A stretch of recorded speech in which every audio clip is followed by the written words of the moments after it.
ನಮಸ್ಕಾರ. ನಾನು major doctor Gnan Prakash Karanth, consultant physician TSS ಹಾಸ್ಪಿಟಲ್ನಲ್ಲಿ.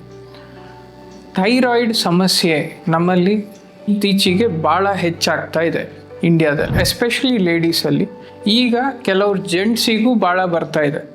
So thyroid ಸಮಸ್ಯೆಗೆ ಕಾರಣಗಳು ಏನೇನು?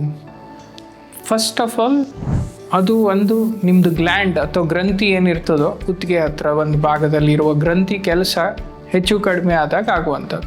ಅದರಲ್ಲಿ ಪ್ರೈಮರಿ ಹೈಪೋಥೈರಾಯ್ಡಿಸಮ್, ಸೆಕೆಂಡ್ರಿ ಹೈಪೋಥೈರಾಯ್ಡಿಸಮ್ ಅಂತ ಹೇಳ್ತೇವೆ. ಥೈರಾಯ್ಡೈಟಿಸ್ ಆದಾಗ ಕೆಲವೊಮ್ಮೆ ಚೇಂಜಸ್ ಆಗ್ಬೋದು. ಸಬ್ ಕ್ಲಿನಿಕಲ್ ಹೈಪೋಥೈರಾಯ್ಡಿಸಮ್ ಅಂತ ಇನ್ನೊಂದು ರೀತಿಯಲ್ಲಿ ಹೇಳ್ತೇವೆ. ಸೊ ಪ್ರೈಮರಿ ಹೈಪೋಥೈರಾಯ್ಡಿಸಮ್ ಅಂದರೆ ನಿಮ್ಮದು ಕೆಲಸ ಥೈರಾಯ್ಡಿಂದ ಕಡಿಮೆ ಆಗ್ತಾ ಇದೆ. ಆಟೋ ಇಮ್ಯೂನ್ ಥೈರಾಯ್ಡೈಟಿಸ್, ಕೆಲವು ಈ ಹಶಿಮ್ಯಾಟೋಸ್ ಥೈರಾಯ್ಡೈಟಿಸ್ ಇದ್ದಾಗ ಹೈಪೋಥೈರಾಯ್ಡಿಸಮ್ ಆಗ್ಬೋದು. ಸೊ ಸೆಕೆಂಡ್ರಿ ಅಂದರೆ ಮೆದುಳಲ್ಲಿ ನಿಮಗೆ ಥೈರಾಯ್ಡ್ TSH ಸ್ಟಿಮ್ಯುಲೇಟಿಂಗ್ ಹಾರ್ಮೋನ್ ಏನು ಸಿಂಥಸಿಸ್ ಆಗ್ತದೋ ಒಂದು ಪಿಟ್ಯೂಟ್ರಿ ಗ್ಲ್ಯಾಂಡಿಂದ, ಅದು ಕಡಿಮೆ ಕೆಲಸ ಮಾಡಬೇಕಾದ್ರೆ ಥೈರಾಯ್ಡ್ ಕೆಲಸ ಅದರಿಂದ ಕಡಿಮೆ ಆಗೋದ್ರಿಂದ ಆಗ್ಬೋದು. ಸಬ್ ಕ್ಲಿನಿಕಲ್ ಹೈಪೋಥೈರಾಯ್ಡಿಸಮ್ ಅಂತಂದರೆ ನಾವು ಕೆಲವೊಮ್ಮೆ TSH ಹೆಚ್ಚಾಗಿರ್ತದೆ, ಲ್ಯಾಬ್ ವ್ಯಾಲ್ಯೂಸ್ ಚೆಕ್ ಮಾಡಿದಾಗ T3 T4 ನಾರ್ಮಲ್ ಇದ್ದಾಗ ನಿಮ್ಗೆ ಅದಕ್ಕೆ ಔಷಧಿ ಬೇಕಾಗೋದಿಲ್ಲ ಅಥವಾ ಟ್ರೀಟ್ಮೆಂಟ್ ಬೇಕಾಗೋದಿಲ್ಲ, ಸ್ವಲ್ಪ ಮಾನಿಟ್ರಿಂಗ್ ಮಾಡ್ತಾ ಇದ್ದರೆ ಸಾಕಾಗ್ತದೆ.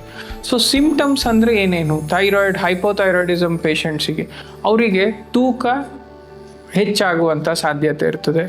ಲೇಡೀಸಲ್ಲಿ ಪೀರಿಯಡ್ಸ್ ಸ್ವಲ್ಪ ಚೇಂಜಸ್ ಇರ್ರೆಗ್ಯುಲರ್ ಆಗುವಂಥದ್ದು, ಬ್ಲೀಡಿಂಗು ಕಡಿಮೆ ಆಗ್ತದೆ, ಅದರಲ್ಲಿ ವಾಯ್ಸಲ್ಲಿ ಬದಲಾವಣೆ ಇರ್ಬೋದು. ಕೆಲವರಿಗೆ ಅದೇ ಥೈರಾಯ್ಡೈಟಿಸ್ ಆದವರಿಗೆ ಕುತ್ತಿಗೆ ಮುಂಭಾಗದಲ್ಲಿ ಸ್ವಲ್ಪ ಸ್ವೆಲ್ಲಿಂಗ್ ಕಾಣುವಂಥ ಸಾಧ್ಯತೆ ಇರ್ತದೆ.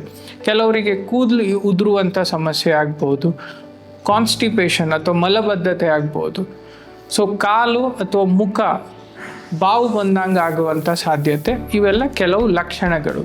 ಸೊ ಇದಕ್ಕೆ ಇನ್ವೆಸ್ಟಿಗೇಷನ್ ತುಂಬ ಸಿಂಪಲ್. ಒಂದು ಥೈರಾಯ್ಡ್ ಪ್ರೊಫೈಲ್ ಮಾಡಿದರೆ ಅಥವಾ TSH ಮಾಡಿದರೆ ನಮ್ಗೆ ಗೊತ್ತಾಗ್ತದೆ. ಸೊ ಹಶಿಮ್ಯಾಟೋಸ್ ಥೈರಾಯ್ಡಿಟಿಸ್ ಇದ್ದರೆ ನಾವು ಒಂದು TPO ಆ್ಯಂಟಿಬಾಡೀಸ್ ಮಾಡ್ತೇವೆ. ಸೊ ಇದಕ್ಕೆ ಟ್ರೀಟ್ಮೆಂಟ್ ಬಂದುಬಿಟ್ಟು ಇದಕ್ಕೆ ಒಂದು ಸಪ್ಲಿಮೆಂಟ್, ಥೈರಾಕ್ಸಿನ್ ಸಪ್ಲಿಮೆಂಟ್ಸ್, ನಾವು ನಿಮ್ಮ ತೂಕ ಇದರ ಪ್ರಕಾರ ವ್ಯಾಲ್ಯೂಸ್ ನೋಡ್ಕೊಂಡು ಅದಕ್ಕೆ ಅಡ್ಜಸ್ಟ್ ಮಾಡಿಕೊಡ್ತೇವೆ. ಅಷ್ಟು ಸಿಂಪಲ್ ಒಂದು ಟ್ರೀಟ್ಮೆಂಟಿಂದ ನಿಮ್ಮ ಕಾಯಿಲೆಯಿಂದ ಏನೇನು ಆಗುವಂಥ ಸಿಂಪ್ಟಮ್ಸ್ ಸುಧಾರಣೆ ಭಾಳ ಬೇಗ ಆಗ್ತದೆ. ಆದರೆ ಇದಕ್ಕೆ ಮಾನಿಟ್ರಿಂಗ್ ಪ್ರತಿ 6 ತಿಂಗಳಿಗೆ ಮಾಡ್ತಾ ಇರಬೇಕು. ಫಸ್ಟಿಗೆ ಮಾತ್ರ ನಾವು 6 ವೀಕ್ಸಿಗೆ ನೋಡ್ಕೊಳ್ತೇವೆ ತೂಕ ಇದ್ರದ ಮೇಲೆ ಅಥವಾ ರಿಸ್ಪಾನ್ಸ್ ಮೇಲೆ ಡೋಸ್ ಅಡ್ಜಸ್ಟ್ಮೆಂಟಿಗೆ. ಒಂದ್ಸಲ ಲೆವೆಲ್ ಕರೆಕ್ಟ್ ಆದರೆ 6 ಮಂತ್ಸಿಗೆ ಒಮ್ಮೆ ನೋಡಿದ್ರೆ ಸಾಕಾಗ್ತಾ ಹೋಗ್ತದೆ.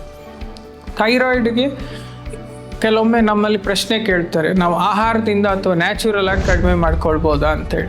ಇಂಡಿಯನ್ ಲೈಫ್ ಸ್ಟೈಲ್ ಅಥವಾ ಇಂಡಿಯನ್ ಫುಡ್ ಹ್ಯಾಬಿಟ್ಸಲ್ಲಿ ನಾವು ಏನೇ ಪಥ್ಯ ಮಾಡಬೇಕಂತಿಲ್ಲ. ಆದರೆ ವೆಸ್ಟರ್ನ್ ಇದರಲ್ಲಿ ಕೆಲವೊಮ್ಮೆ ನಾವು ಕ್ಯಾಬೇಜ್, ಕಾಲಿಫ್ಲವರ್ ಅಥವಾ ಈ ಬ್ರೂಕ್ಲಿ ಸೇವನೆ ಹೆಚ್ಚಿರುವುದು ಅವಾಯ್ಡ್ ಮಾಡಲಿಕ್ಕೆ ಹೇಳ್ತೇವೆ. ಸೊ ಎಕ್ಸಸೈಸ್ ಮಾಡಿ ವೇಟ್ ಇಳಿಸಿದರೆ ಡೋಸೇಜ್ ಕಡಿಮೆ ಆಗ್ತದೆ.